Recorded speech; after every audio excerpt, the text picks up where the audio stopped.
तो यूपी में बीजेपी की बम्पर जीत के बाद अब शपथ ग्रहण का इंतजार है। 21 और 22 मार्च को लखनऊ में शपथ ग्रहण समारोह हो सकता है। अब आपको एलईडी के जरिए समझाते हैं, ग्राफिक्स के जरिए समझाते हैं कि कौन कौन आ सकता है इस शपथ ग्रहण समारोह में। ये समझना जरूरी है क्योंकि 21 या 22 मार्च को हो सकता है। प्रधानमंत्री नरेंद्र मोदी शपथ ग्रहण समारोह में आ सकते हैं। इसके बाद गृह मंत्री अमित शाह भी वहां मौजूद होंगे, ये कहा जा रहा है। कौन कौन आ सकता है ये हम आपको बता रहे हैं। बीजेपी अध्यक्ष जेपी नड्डा भी शामिल हो सकते हैं। इसके बाद केंद्र सरकार के मंत्रियों की बात करें क्योंकि इनकी भी मौजूदगी वहां पर हो सकती है। कौन कौन होंगे ये आपको बताते हैं। बीजेपी के वरिष्ठ पदाधिकारी भी मौजूद हो सकते हैं क्योंकि 21 और 22 बहुत अहम दिन है। बीजेपी के शासित राज्यों के सीएम भी यहां पर हो सकते हैं। तो कार्यक्रम में कौन कौन से लीडर्स शामिल होंगे ये हम आपको बता रहे हैं क्योंकि ये समझना जरूरी है। एक बार आपको फिर से बता देते हैं। नरेंद्र मोदी, प्रधानमंत्री नरेंद्र मोदी शामिल हो सकते हैं। गृह मंत्री अमित शाह भी शामिल हो सकते हैं क्योंकि शपथ ग्रहण समारोह है और ये समझना जरूरी है क्योंकि ये बहुत महत्वपूर्ण कार्यक्रम है। और ये भी आपको बताते चले क्योंकि शपथ ग्रहण के बाद अब बात यहां पर कर लेते हैं। बीजेपी की शपथ ग्रहण समारोह को उसकी शक्ति प्रदर्शन के तौर पर भी देखा जा रहा है ताकि 2022 में ही 2024 का संदेश चला जाए। इसके लिए शपथ ग्रहण समारोह का आयोजन भव्य तरीके से करने की जिम्मेदारी प्रशासनिक अधिकारियों के अलावा बीजेपी ने अपने पदाधिकारी और कार्यकर्ताओं को भी सौंपी।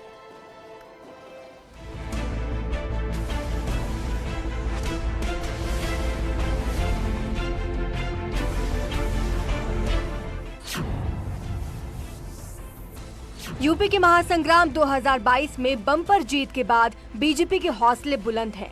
विपक्ष को पटखनी देने के बाद बीजेपी अब शपथ ग्रहण समारोह को शक्ति प्रदर्शन के तौर पर करना चाहती है ताकि 2022 में ही 2024 का संदेश चला जाए।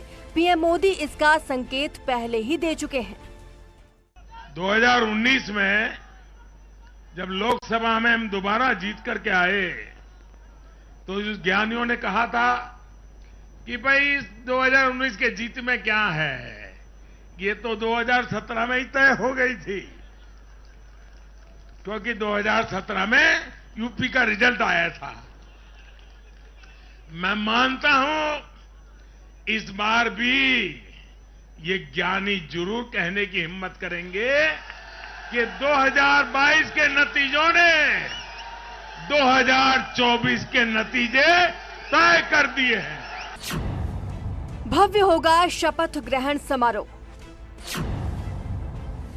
होली के बाद मुख्यमंत्री के तौर पर योगी आदित्यनाथ दूसरी बार शपथ लेंगे। 21 या 22 मार्च को लखनऊ में शपथ ग्रहण समारोह हो सकता है।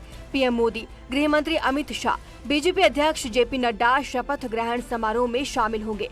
केंद्र सरकार के मंत्री और बीजेपी के वरिष्ठ पदाधिकारी भी इसमें शामिल होंगे।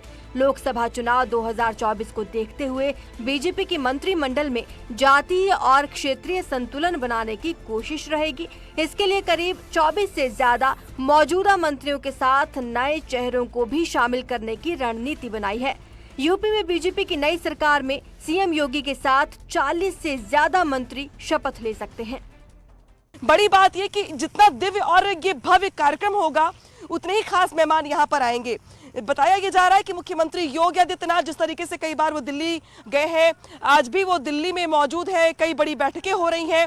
इस बीच खास मेहमानों की लिस्ट को लेकर के भी चर्चा की जाएगी। अब तक की जानकारी के मुताबिक उत्तर प्रदेश की योगी सरकार के दूसरे कार्यकाल के शपथ ग्रहण कार्यक्रम में पीएम मोदी से लेकर अमित शाह, जेपी नड्डा, कई संगठन के बड़े दिग्गज नेता, इसके अलावा बीजेपी शासित राज्यों के मुख्यमंत्री भी शपथ ग्रहण कार्यक्रम में शामिल हो सकते हैं, जिसको लेकर तैयारियां चल रही हैं।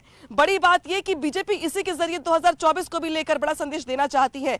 लिहाजा होली के बाद होने वाले शपथ ग्रहण कार्यक्रम को लेकर तैयारी इस तरीके से की जा रही है ताकि पूरे प्रदेश में कमल खिलाने को लेकर बड़ा संदेश जाए और कार्यकर्ता इससे उत्साहित हो और 2024 के लिए अभी से काम करना शुरू कर दें। अटल बिहारी वाजपेयी स्टेडियम में कार्यक्रम। शपथ ग्रहण के लिए इस बार स्मृति उपवन की जगह अटल बिहारी वाजपेयी इकाना स्टेडियम को चुना गया है। स्टेडियम में शपथ ग्रहण करने के पीछे की वजह ये है कि बीजेपी इस ऐतिहासिक जीत को भव्य बनाने की कोशिश कर रही है और माना यह जा रहा है कि यही वो जगह है जहां पर योगी सरकार के दूसरे कार्यकाल का शपथ ग्रहण कार्यक्रम होगा। बड़ी बात ये कि ये जो स्टेडियम है इसको लेकर इसके पहले ही बीजेपी सरकार की ओर से एक लैपटॉप वितरण कार्यक्रम किया गया था, जिसके बाद से स्पेस को लेकर अधिकारियों का ये मानना है कि यही वो जगह है जहां पर 50,000 से ज्यादा लोग स्टेडियम में अलग अलग हिस्सों में आ सकते हैं और इसके अलावा जो मेन ग्राउंड है वहां पर भी एक भव्य कार्यक्रम किया जा सकता है। लिहाजा अब तक की तैयारियों के मद्देनजर अधिकारियों की पहली पसंद यही कान्हा स्टेडियम है, जहां पर माना जा रहा है कि योगी सरकार का शपथ ग्रहण कार्यक्रम होगा। 37 साल बाद मिला ऐतिहासिक मौका। यूपी में 37 साल बाद ऐसा हुआ है जब कोई पार्टी लगातार दूसरी बार सरकार बनाने जा रही है। ऐसे में बीजेपी इस ऐतिहासिक मौके को भव्य रूप देने में जुटी है। बीजेपी ने अटल बिहारी वाजपेयी इकाना क्रिकेट स्टेडियम को शपथ ग्रहण के लिए इसलिए चुना क्योंकि इसमें करीब 1 लाख लोग आसानी से बैठ सकते हैं। इसके अलावा 1000 कार और 5000 बाइक्स इस स्टेडियम के कैंपस के अंदर खड़ी हो सकती हैं। जरूरत पड़ने पर स्टेडियम कैंपस के अंदर अस्थायी हेलीपैड भी बनाया जा सकता है।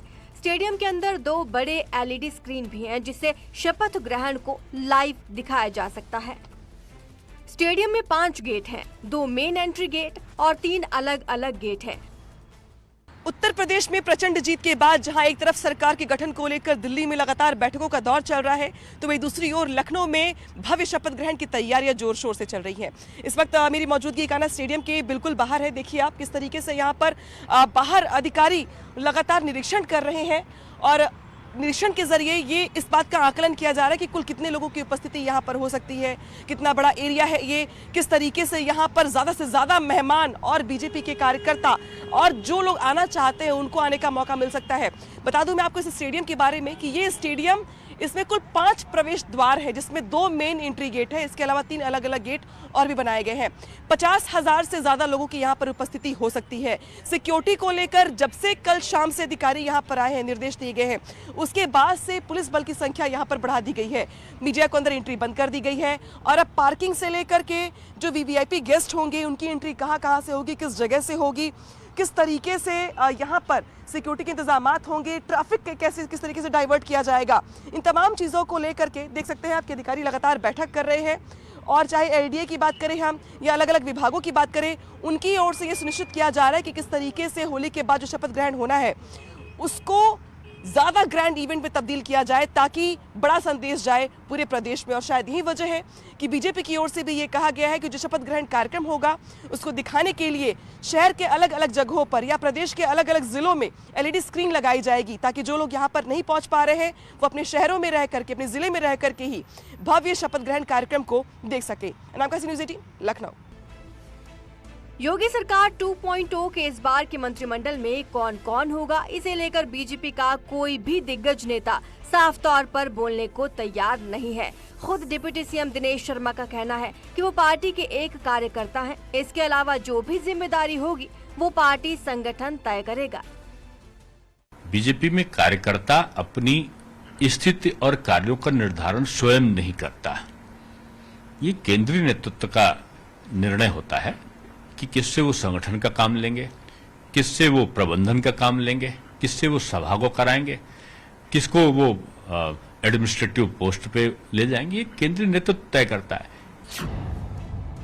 अमित शाह और रघुवर दास यूपी के पर्यवेक्षक।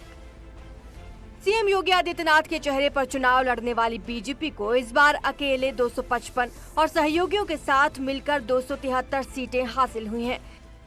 प्रचंड बहुमत के लिए हृदय से आभार और अभिनंदन करता हूं और विश्वास व्यक्त करता हूं कि ये जीत हमें जवाबदेही का एक नया संकेत भी देता है। हमें जोश के साथ साथ होश को बनाए रखना है और इससे भी मजबूती के साथ हमें आम जनमानस के आकांक्षाओं के अनुरूप एक बार फिर से अपने आप को साबित करना होगा। सीएम के चेहरे की घोषणा बीजेपी ने पहले ही कर रखी है। ऐसे में औपचारिक तौर पर मुख्यमंत्री चुनने की प्रक्रिया के लिए अमित शाह और रघुवर दास होली के बाद लखनऊ आएंगे। अमित शाह और रघुवर दास को यूपी के लिए पर्यवेक्षक चुना गया है। सीएम योगी आज भी दिल्ली में ही है। कुछ दिन पहले ही सीएम योगी दिल्ली में पीएम मोदी, अमित शाह, JP नड्डा, रक्षा मंत्री राजनाथ सिंह से मिले थे। इसके साथ ही सीएम योगी ने दिल्ली में यूपी चुनाव प्रभारी धर्मेंद्र प्रधान और सह प्रभारी अनुराग ठाकुर से मुलाकात की थी। सूत्रों के अनुसार खबर ये है कि बैठक में शपथ ग्रहण समारोह और मंत्रिमंडल पर चर्चा होनी है। न्यूज 18 के लिए ब्यूरो रिपोर्ट। और यहाँ रुकेंगे, छोटा सा ब्रेक के लिए जल्द लौटते हैं।